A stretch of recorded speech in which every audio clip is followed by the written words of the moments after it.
tere! Tere õhtust! Tere õhtust! Kes meiega räägib? Matu. Kuidas on möödunud tänane päev? Kurvalt.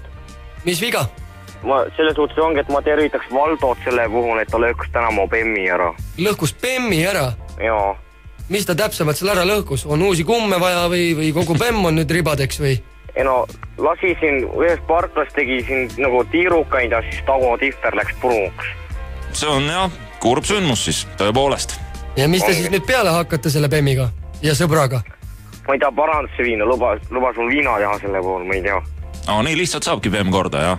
No jah. No ei, see on hästi, siis on teada värk, et ikka korralik ja kallis Bemm.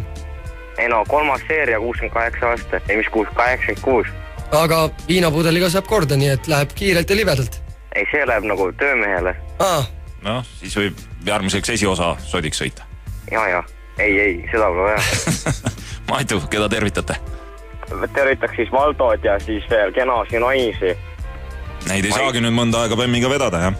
Kui nii saa, jah. Ei tea, mis üldse saab, peole ei saa minna nende. Otsige rataskuurist välja. Jah, pakikal ikka ruumi. Isa Sierraga praegu. Isa Sierraga? Ja. See on ikka terve praegu? Jaa. Ärge sõbrale lännaki ka. Ei ole, jah. Ei ole mõtet. On veel tervitusi? Ei ole. Soovilugu on? Pange mingit gangsta räppi. Vabalt. Paneme